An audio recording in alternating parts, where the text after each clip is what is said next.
Preparing a live stream meeting. Here we are. It says we're live. It says we are. Does it? It goes live faster than you know, man. Oh my God. It still says setting up your meeting. I'm live now, girl. I'm just saying to all your people, subscribers, we're here. Hey, babies. Love it. I love it. All right. So I don't know. It's on the other side. All right. Hey, everyone. Kyra here with my good pal and buddy, Susan Ray. Hello. You know, I'm gonna introduce Susan Ray today. Susan Ray is a goddess. She's a divine goddess of infinite wisdom. She is sweet, real, down to earth. I trust her with my deepest, darkest secrets, and she's kept every single one of them. So sweet. And she is amazing. She's also an HR expert. So we're going to talk a little bit of something about that today that might be fun. And I love her, and I love her husband. Darling, ditto. Love you. Kyra has saved my bacon so many times when my ego had me on the floor, foot on my throat, taking me all the way to hell. And Kyra was right there as a friend and a coach to reach out her hand and pull me out. Same. That's love you and Tom. Yeah. So we want to do some of this for you guys. We're going to answer some relatable questions. Dear Abby, girl, I love you, man. You haven't been hitting it for me lately. Abby, she hasn't you're been doing it for me lately. I feel like I need to correct her. What is that in me? Little power. Angel playing a role for us, right? Our healing. That's right. Oops, I hit the wrong buttons. Hold on. All right, let's see what we got. Susan, I sent you some of these things yesterday. So these are articles that I've kind of gone out online and looked up and, clickbaited into, I guess. And I was like, ooh, that might be fun to talk about. Right. And just so you know, the people that are answering these, we love them. Miss Manners, Abby, whoever else is on here. You guys are awesome. Thank you for being of service to people in the world who are trying to get to the answers for themselves. There's nothing wrong with you guys. I don't know why I need to caveat that. You guys make it look no, right? And you make it look so fun. We want to try it too. Really, that's what's happening. We want to try it. Let's see if we want to be just like you. Put our pen to paper here and see what happens. I love it. Any of them stand out to you that you may have glimpsed yesterday when you were taking a look that you felt inspired to work on first? I loved them all. I'll tell you, it was funny because I read the questions and then it was like, I didn't want to read the answer because I wanted to have my own. So I kind of just glanced and then put it down. So you pick where you want to start. The work one might be fast. Yeah. Let's do the work one. Yes. So this one is real straightforward. Basically, a gal is going into her previous workplace and she is going to visit friends there that she may, I don't know why I did that, but I did. Friends, work friends. Listen, I'm an INFJ, and anybody who studies MBTI typology, this goes for all acquaintances or people that I don't have a deep connection with. So anyway, So bottom line, she goes into work and she says, hey, I'm seeing my friends and I've made good, close relationships with them. And then she gets there and the last time somebody was like, why are you here? Why do you keep showing up here? Yeah. And she was like, what do I do with that when somebody says that? So HR representative. Right. And is it inappropriate was her question. Is it appropriate or is it ever appropriate to visit a former workplace? So, from an HR perspective, I would have some hesitancy to allow former employees in the workspace. They might be invited into, if we had a public break room, or because I worked in hospice, we had a quiet room where people could go to talk. So I might be good with that, but I definitely wouldn't want them walking through the building like that. Just from an HR perspective, feels risky. And what's risky about that, Susan? It would be Yeah, I mean, from an HR perspective, it would be that person having access to company information they're not meant to be privy to, especially because I have, 30-year career in healthcare. So there's always HIPAA stuff happening in the background.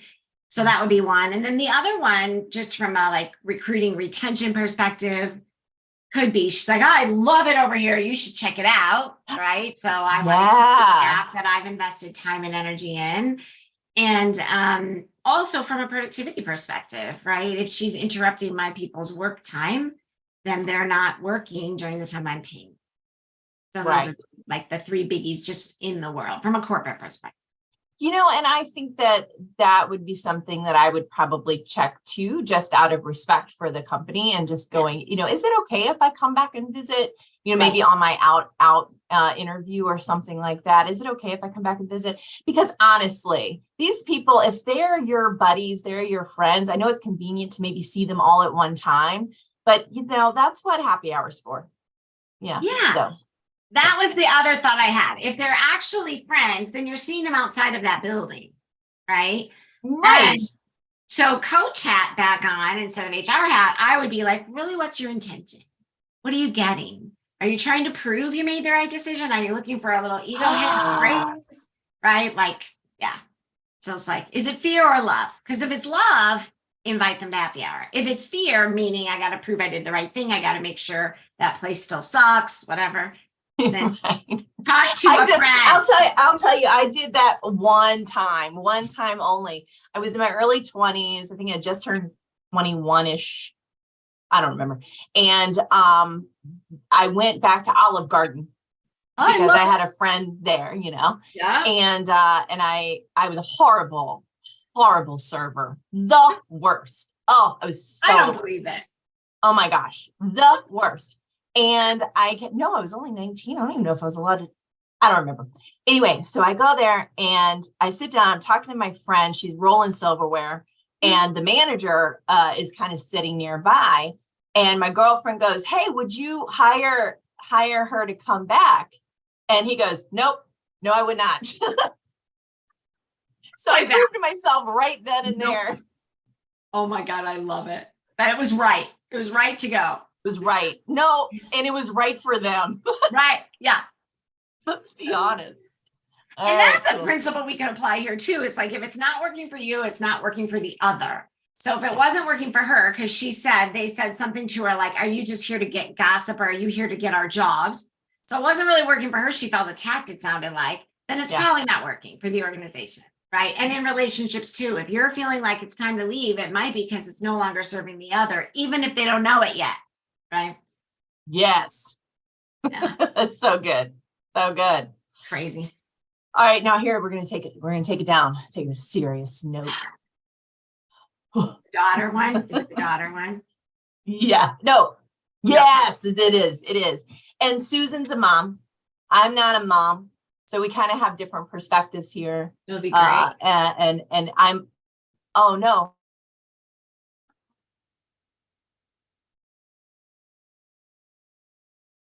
Are we lost?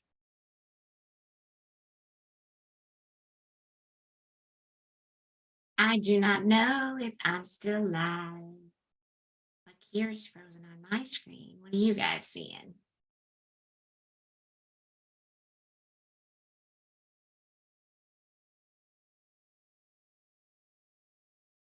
Nope.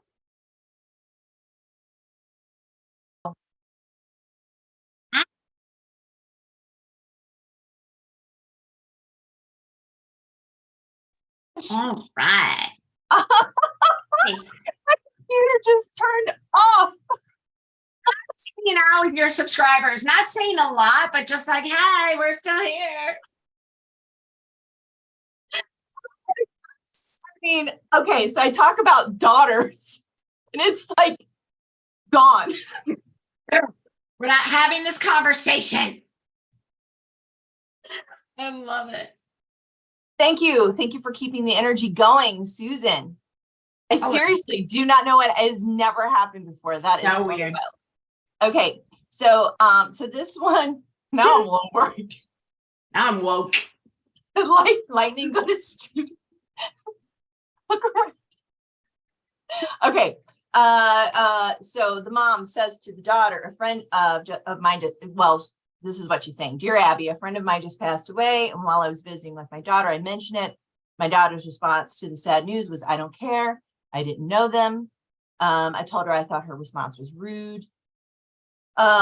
When they were young, I always taught my children to treat others the way you expect them to treat you. And if you don't have something nice to say nothing. When I heard what she said, I felt I'd failed in my duty as a parent to teach her the values my parents instilled in me.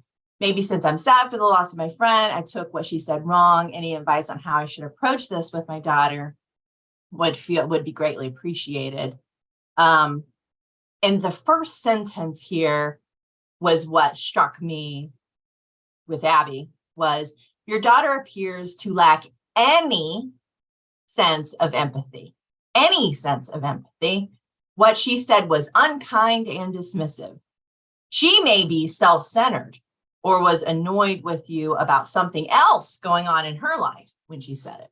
So I didn't read. This is the one I didn't read because I have a daughter, and so I'm opinionated. I wanted to see what it was. Yeah. That's fascinating. So what was your initial hit on it and take on it? A couple of things. One, ouch, as a mom, when we're looking at how our children turned out and we're beating ourselves up for it. Mother guilt is one of the most painful things I've had to heal, and it's a work in progress always, because my kid is still on the planet doing kid stuff. She's 26 now. And so first was compassion for the mom that she started beating herself up. Then second was, really, I don't think our kids are supposed to be our source, even when they're grown. I really believe that love is to be a one-way street to the children. So for her to look for empathy and support and compassion from her child about losing someone she cared about, to me, was kind of the exact nature of the wrong, as we say in 12 step. Like, we can trace it back to that. Go get loved first, then hang out with your daughter, Right. And then, the other thing, as far as the daughter, she may be perfectly empathetic and compassionate elsewhere, but not with her mom. They might have some unhealed issues, or maybe she's not compassionate and maybe she's a little on the spectrum. Maybe it has nothing to do with what the mom said. Like, I don't know what could be contributing. Right. Or like dear Abby said, like, maybe she's having a bad day. You know what I mean? Where she was like, maybe I forget how she said it, but we say people are empty, alone, or afraid. So maybe it was that. Yeah. So my thought to the mom would be like, go get full elsewhere, show up with your kid when you're full, and be gentle with yourself. You did the best you could. We can trust it. Yeah. Yeah. That's what so do you good. Think? What did you get? That's so good. I mean, yes, to 100% to all of that. And then I'd also add on, just from my own perspective as a daughter who may not be considered very empathetic. Yeah. Even though I'm extremely empathetic in a multitude of different ways, so, to a fault where I'll blame myself for things that aren't happening. But I will say this, a tremendous amount of intimacy was built between me and my mother during traumatic experiences. So it was very much a trauma bond between she and I when I was a kid. So if somebody died, that's when my mother would show her emotions. Okay. Whereas every other time she really wouldn't. Okay. And so then I felt like I could then show my emotions where I had been stuffing my stuff. So like I could cry. So we would cry together. Right. And that would feel so good, even though I didn't really know the person. Like my Aunt Marie died and I'm like, whatever, I'm fucking 5 years old. Like, but mom's crying. Right. And it's giving me permission to have my feelings. So I'm going to cry too. And so it was that good kind of, it was a good feeling in a way, even though we were going through something that I didn't understand and wouldn't necessarily understand. Right. And so, and then there was other times in my life where I felt a tremendous amount of loss on my own, like when one of my classmates died in a house fire. And she supported me through that experience and the tragedy and the grieving in that I experienced when I was about 5 and 6 years old. So again, it was like this connection that we could share, where we don't share any connection anywhere else on the emotional level. So as an adult, now I'm like, I don't know that person. So you naturally don't plug into other people's feelings if it doesn't have a connection for you. Yeah. Yeah. Because I feel like I know now. I feel like I've got enough presence of awareness to know what happens to people when they go, and how beautiful and sacred and wonderful that actually is. Right. And so my perception of death is a bit different, but that doesn't mean I don't feel compassion. But if somebody is trying to make me responsible for their grieving process, right. I said, I'm sorry, I don't know them. I don't know. I can't really access that same feeling, because you're attached to their loss, meaning that piece of love that you shared in this life is gone. And I don't share that same piece of life and love with them that you do. So it's harder for me to access that feeling. Can I go back in my memory and remember a time where I felt a connection with somebody and that meant something when they passed? Sure. Right. But can I get there with you right now? No, I'm sorry. And I'm not going to lie about it. Right. I love that. You know, I think that's brilliant. And I love that you shared that behind the scenes look at that trauma bond. Isn't that interesting? Like, there was a release for you in that. Like, I never looked at it from that perspective. So I really appreciate that for you with your mom, with some of these experiences, that it felt good to have that. And then now as an adult with some healing behind you, you're like, no, I don't want that. To me, when you said that, extraction, and I used to do that to my daughter, I'd always be trying to extract from her. My mother did it to me. And it's an awful feeling. Yeah. Well, that's So very interesting. Extract. I like that. I like that understanding. Extract something from them to, let me understand this. Extract something from them so that you can feel better. Is that the purpose of it? Extract sympathy, empathy, compassion from her daughter as a hit of love for herself, as a source, right? And it literally, when you're with somebody who has that habit, in real life, we might call it clinging, right? Who has that habit. Sometimes you just be like, stop breathing my air. Like, it can get so grating, so jarring that it's like they're sucking the breath out of you. And I know for sure my daughter has felt like that, because I know I did. Yeah. I can't do I have been a clinger in the past, but as soon as I catch a whiff of that, I am out. The love avoidant in me is like, back up the bus. Yeah, that's right. I get it. All right. I feel like we rang that chamois. You feel complete on that one? That was amazing. I love it. Yeah. Crap. Oh, I lost it. Okay. Let's see. What do we got? Foreign place. Oh, wait a minute. Oh, drama, friendship, drama. Let's do that one. I don't want to be a crappy friend, but my ability to be supportive is wearing thin. I like that. This gal says, I moved to a new city, work remotely. I'm trying to make friends.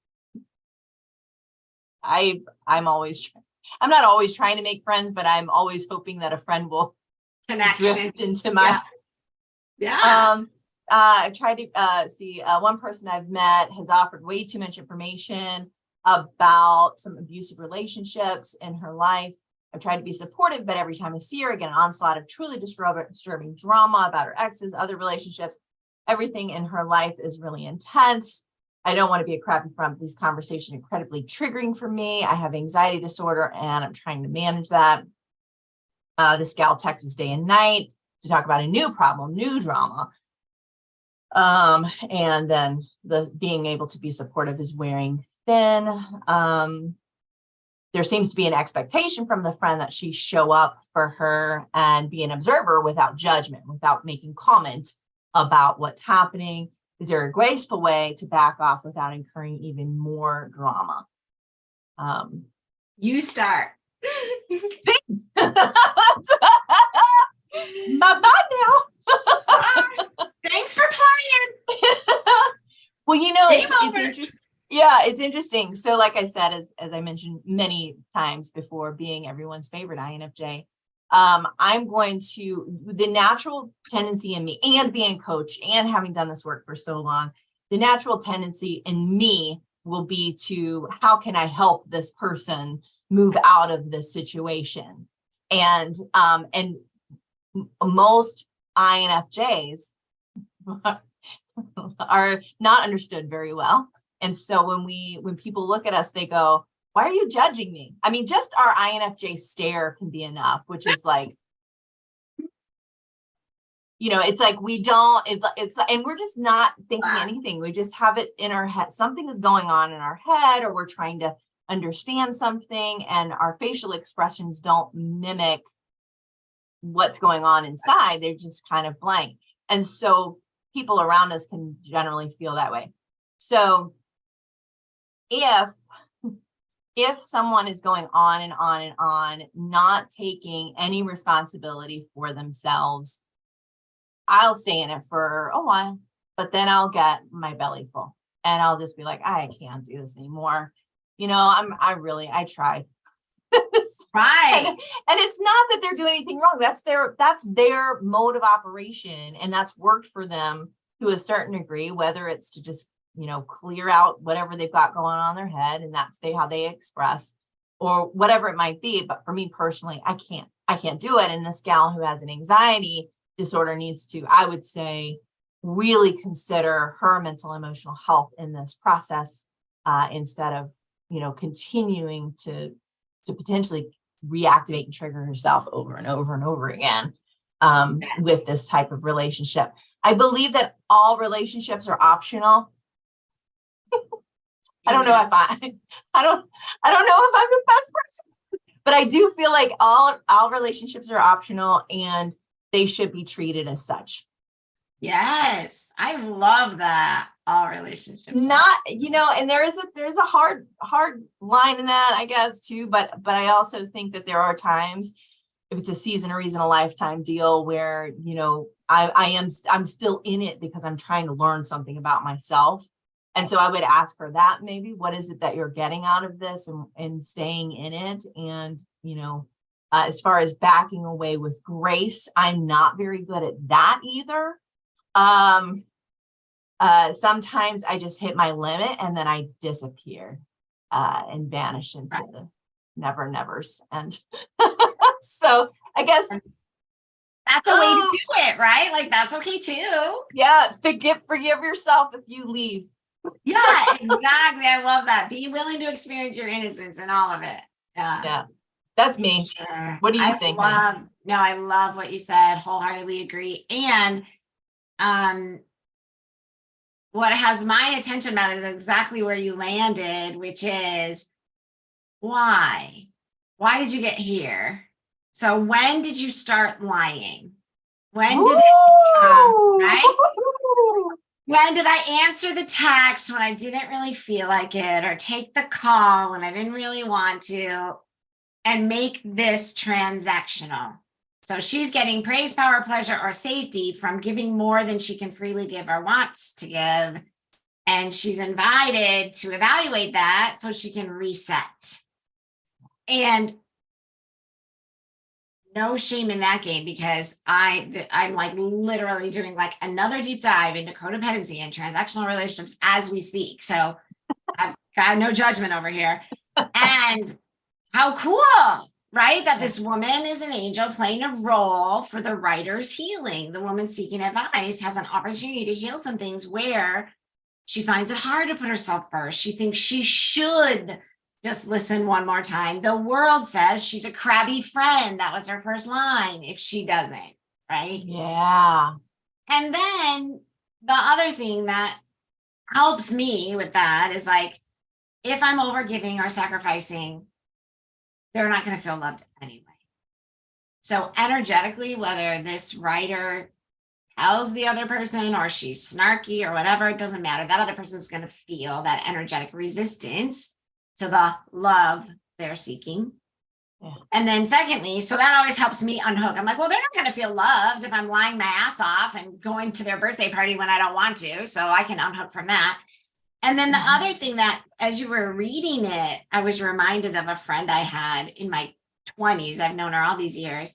And she was in a 25-year abusive marriage. And when she finally got out, she could identify that one of the things that kept her in it longer was this ability to empty the toxicity elsewhere and go back and take more. So when we think we're helping someone, we might be contributing to their own harm, right? It's like enabling an addict. That's right. Yeah, that really kicked for me. That it's like, it doesn't matter how long you listen. If you keep listening, she'll keep bringing it. That's right. Yeah. Yeah. It's a snake eating its tail. Yeah, exactly. Yeah. And that drama is ego's version of joy. So this woman that has all this drama, like you said, I forget exactly how you said it, but I think you said that's her mode of operation. Like if drama works in place of actual joy, then we'll keep doing that. And she's lovable doing that. Yeah. She might feel more loved if she disperses her needs a little bit, right? Because people will have more capacity, but you can't do it wrong. That's interesting because the way that because like I mentioned before, having been somebody who's been a helpmate for the last 2 decades and as well as you, it's easy for us to fall into relationships with people who naturally need connection and help on certain things. And we want to be that person to show up for them. Yeah. But what I noticed and what I've started doing as a coach and a counselor, counsel type, person, I'm not a licensed counselor. Let me put that out there. But as a coach and as somebody that's been a helpmate, I have started whenever somebody I've noticed goes into these types of round robin behaviors around consistently talking about the same thing, same situations, maybe different people, whatever, what I've stopped doing is giving any kind of advice, really asking any questions, because that offers that opportunity to dig in. Yeah. And saying simply, have you talked to your therapist about it? I love it. Yeah. Why Who's helping you get to the bottom of it? Because it's not my job, clearly. No. Unless, if we're not their coach or their helpmate, their mighty companion, then. Yeah, because they don't listen. Yeah. Yes. This is the trend. This is the trend I've seen is if I give free help, they will freely ignore it. Oh my God, I love that. They will value it for exactly as much as they paid for it. Is exactly, which is zero. I love that. That's so good. Now, I will say there's caveats to that. If you have mutual friends who've been in this field for a long time, like Susan Ray, talking to me the other day about my own crap, right. I took every single word to heart and put every single piece into action. Right. So it's a bit different if you're at eye level, you're on the same playing field, emotionally and mentally, and you've done the work, right, where you're friends, where there's an intimate connection versus rescuer victim, hero victim, right? Yes. Right. And and I could put myself into that, that on the definitely negative side of that as being that rescuer and wanting to show up, have that value, be the person that saves the day, that kind of shit that I do to myself. Totally. And that's not fair to them either, so. I agree. And it's when you said being a helpmate for a couple decades, I was like, longer than that, because we started being a helpmate as children, right? Being responsible for our parents. So it is kind of a hardwired habit, right? To naturally want to give. And I don't say that to say I'm so loving and generous. So a lot of the time it's from selfishness because I'm afraid what you'll think if I don't help, right? Are we doing it wrong? Will you reject me from this if I don't show up for you? Which it sounds like is part of what this lady is going through. Like, I feel like I have to keep helping, right? Because I should, because she'll think badly, or maybe or other people will, or because I don't have any other friends. So she's better than nothing. Yeah. That's it. Yeah. She is my source of love, even if it's shitty love. Exactly. And I was thinking, we didn't answer, well, you did a little bit. You said I might just kind of pull off and go away once I'm overtaxed. But how she can gracefully withdraw, right? Yeah. And I think depending on what a person needs in a situation like this, they can be super methodical about it. I had a situation like this in work, like 15 years ago, where I had gotten really enmeshed with a colleague who had a lot of power in the organization. And I was seeing a therapist at the time, and I was trying to pull out without putting myself in harm's way in the organization. So very in the world, right? I don't usually live there, but it was a both and, right? Like trust God and also make wise choices. And so it was like literally like a little bit of just slowly backing up. Like, oh, I won't take her call today, but I'll talk to her tomorrow. Oh, I'll let this text sit for 8 hours. Like it was very methodical to kind of break that attachment that she had to me and I had to her. Yeah. And then I could, so that would be an option, right? Is to like slowly back up and be very deliberate in the world. Of course, another option would be to be freaking honest and be like, I can see that I've been overgiving and you haven't done anything wrong and you don't need to be any different. And I have to choose myself and protect my mental health. So I may be less available. Right. Something like that. Like, so we can and that would be really, and I would hope that would get received in the way that it was meant to be. But right. a lot of time, and sometimes it may not, you know, Exactly. It may not. You could explain it perfectly. You say it just right. You could use all the most beautiful, perfect words, and they could still take it on as being about you're judging them, you misled them, you're rejecting them. Yeah, right. Totally. But that's where they get to go talk to their therapist. Go get some help. I'm sorry you have feelings. Go talk to someone about it. Right. And that's a great point though, Kyra. When we're trying to extricate ourselves from a relationship, whether it's one like this or a partnership or family, we don't need to defend. Like this person may come back and say, but you told me I could talk to you, or but I listened to you the other day, or no, I don't want to. Is it good enough reason to leave a relationship? I'm done. Right. So when we try to explain, we tend to try to make the other person wrong or bad to justify why we have to pick ourselves. But I say we're invited to just pick ourselves. Right. Right. I'm feeling led to be more loving to myself, and that requires me to stop talking to you. No offense. No offense. Not no. I did it to myself. Right. Right. Well, I mean, I certainly wish that I could say, just like you, Susan, like we take ownership of our shit, you know. Totally. But, like, I wish I could say that I didn't do the exact same thing. I didn't do the thing that she's saying don't do. Right. Recently. Like I wish I could say I didn't do that ever. Right. Or at least not for a decade. I'm so healed. Yesterday. It happened yesterday for me. I defended my choices and made someone else wrong yesterday. But that's so awesome of you to be authentic and me to be authentic about it, because we don't know we don't have to. Yeah. Right? Because the world says how we're supposed to do it instead of just knowing we could both be perfect and just this time is done. Like you said, season, reason, lifetime. Right. I love the permission that I think I've said it before when we've been answering questions, that clip from Friends where they ask her to help move and she says, I wish I could, but I don't want to. Do you know, like, I wish I could, but I have a headache, or I wish I could, but after work, she's like, I don't wanna. I want to do that. I want to do that every day. I'm gonna make it my goal to every day say that.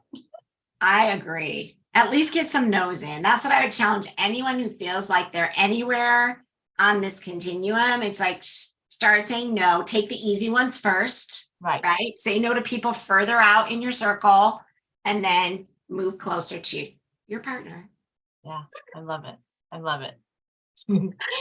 Oh my gosh. All right, let's see. One last one, probably really quick. Let's see. Great. This one is, I have 4 nieces with families who live near me. I see none of them on holidays. I am never invited to spend time with them. They have children who have children. They have children who have children. So these are adults. Yeah. And I understand that they would be involved. I understand that they would be involved with each other, we email, of course, because they're close, intimate family, like that's immediate family. Right. We email and keep in contact on Facebook. They know my house is off limits because my partner is a hoarder and there's no room. I hint to them in cards, hope to see you over the I hint to them. I think that's a good statement here. I hint to them in cards, hope to see you over the holidays, would love to see the great grandbabies, right? And so basically they're asking, I miss them and feel left out of the family, even though we email. I'm their deceased father's only sibling left. Should I be more aggressive or just stop trying? I have other nieces and nephews who live far away and are more interested in me as a human being and an aunt. They say they would like to be with me and love me. So she does have people who do want to have that intensive connection and relationship with her, but they're not close. So proximity is a big thing sometimes. Sounds like it. Yeah. What do you think, Sissy? I think it pulls on my heartstrings when we're attached to certain people or person or groups of people loving us because we've been taught they should love us because they're family. I am their father's only sister. Like we have so much importance in that. I'm very special relationship. I must have this person in my life in this way versus holy. I know I'm not teaching you anything, but for anyone who doesn't use those words, versus holy, which means I'll have them in my life or not at whatever level and relationship would serve the highest and best, right? And so my heart goes out to that ache of wanting love from somebody that is not willing to freely give it. And my short answer is I would invite her to seek the love that's readily flowing. Turn her attention just a tiny degree from this empty well to this full well that's flowing abundantly. That'd be my first thought. I have a couple of thoughts, but I want to hear what you think too. I agree. I just agree with you. Yeah. I agree with everything you say, Susan. For the purposes all the of time. Live video. Yes, I definitely, I don't like feeling that feeling of loneliness and rejection and, all that kind of stuff, but really it could be that these people are just kind of living their life and, you might not, sometimes we have to recognize that we're not everybody's cup of tea. Totally. I know I'm not everybody's cup of tea. I can be really intense sometimes. I can have a lot going on with me, and I'll say the wrong thing, whatever. Totally and so I get it, and so accepting that about ourselves. Hey, you know what? I'm not everybody's cup of tea. That's all right. I wish I was. I wish the whole world loved me. I wish that when I got likes on my YouTube videos, they were all only thumbs up. They're not. You're so cute. or whatever. What? And then I think to myself, oh, okay, so this is the ego's way of using something, anything that it can find to beat me over the head with it, and make it about somebody rejecting me because of my home or my relationship or my choice that I made because it's the right and most loving choice for me. So my ego might pull that in and go, well, it's obviously because of these choices that you made that this is why they don't like you. Not necessarily, it's like children's children. So they've got things going on that just don't incorporate a relationship, and you don't have to make that about you, Yes. If you do, accept yourself where you are. It's okay. Right. I love that. Yeah. Be open to what's available for you to heal here. And also consider this has nothing to do with me, right? This doesn't change my worthiness, lovability, or innocence. We're just not a match for whatever reason, because they're too busy. Maybe a year from now, they're going to have their schedule slow down and reach out. We don't know. Yeah. Yeah. And I feel like there's opportunities to look at the meaning that we assign to relationships, right? Yeah. Like that familial thing, which is something I hear a lot. I have 8 brothers and sisters, and I speak to 1. What? I didn't even know that. Yeah. I've known Susan Ray for like 10 years. Yeah. Long time. Mm-hmm. I did not know you had 8 siblings. I do. Isn't that crazy? Are you 9 of 8? Or are you 8 of I'm 8? the 9th. I'm the youngest. Yeah. Oh my, I know. It all makes more sense, doesn't oh my God. My mind just fell out of my head. Let me pick it up, put it back in. And it's easy to look at other people who are getting together with their families and let my ego tell me that means there's something wrong with us. There's something wrong with me. Why aren't I close to my family? Why are they rejecting me? Blah. And instead, I'm just thrilled to have this one. I adore her. We're very close. And, so I think we're invited to decide what we make shit. Yeah. I'm not at odds with my family. I'll message them sometimes on Facebook or things like that, but even if we are, even if we have unhealed stuff that's made us cut people out, that's okay too, just decide. Yeah. Everything is working out. I'm making the choices that serve my happiness, and I can trust that will serve them too. My brain is still reeling. To give you a dichotomy here. I am an only child. Only one. There must be only. I am selfish, self-centered. So cute. I love it. It's all from me. All Kind of a the Taurus. attention should be mine. Me. Right. Me. You're so cute. I love it. It is so fun to think about, though, isn't it? How that, like the birth order book and all the stuff from all these years, all the studies of families. It's fun to think about how that influenced the adults we became, the hardwiring programming that we have. Yeah. So how would she heal this in herself, Susan? Would you say, just because it's not easy just to go, well, fine, they don't like me, whatever, or they love me, but they don't create time for me or space for me in their life. How would somebody go about taking? I think there's an opportunity to talk about that part of it instead of they won't make time for me. I don't know how to get them to make time to go under and be like, wow, I can see I'm really attached to them wanting to be with me. And I feel rejected and it feels really painful, and getting loved around that just so we can start there. And then I'd be looking backwards at, where do I not feel picked, that it's so important to me to be picked here, to be chosen, to be special, with a therapist or a friend or a pastor or a coach or a counselor or whatever. Yeah. Not just kind of doing it yourself in your own vacuum.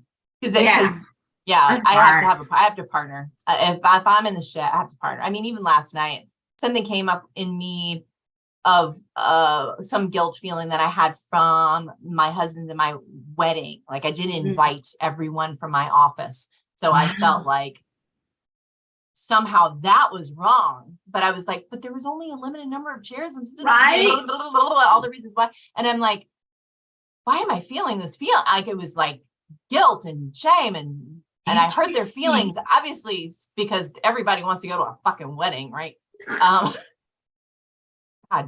I didn't barely wanted to go my own wedding. Right? So to obligate somebody else to come to it. I mean, I loved every minute. Right. God, I loved every minute. I loved it. We did it. It was amazing. But I am an INFJs tying the knot. I can see how there might be a little resistance. Two of us did That's what I'm saying. A couple. Yeah. And then so I like, as soon as a feeling came up, I went in, I talked to Todd and I said, just need to get seen and loved around this. This is so incredibly long ago and so ridiculous. And he said, do you remember their names? I said, no. Did we talk to anyone that even went to our wedding except immediate family? And I'm like, no. That's so awesome. So he's like, yeah, your ego's trying to beat shit out of you, Yeah. And that's what its function. Yeah, it will say how important something is. Yeah. Which is awesome because it gives us a chance to evaluate our thinking. What is important? Is our thinking helping? Is that belief moving me in the direction of the life I want? Yes. Okay. Anything else, Susan, you'd like to contribute to our time together? How do people get in touch with you? Susan Ray Life Coach at gmail.com. Susan Ray Life Coach And no, the only thing I was going to add was just like, it's love again. Love is the secret sauce, right? Love is always the answer. Whatever the question, love is the answer. So all these people that are writing, like, get more love, find a place where you feel unconditionally seen and accepted. Absolutely. Absolutely. Agreed. And you, where are we finding you besides here? It's always so nice to spend time with you. It is. I love it. Tell how to find you besides your channel. Yes, Kyra-Schaefer.com, Kyra-Schaefer. And I've got video stuff, anything else you need. Lots of things happening. Tools. Yeah. I want you to get fulfilled and get what you need. And if there's information that benefits you or other people, please share it.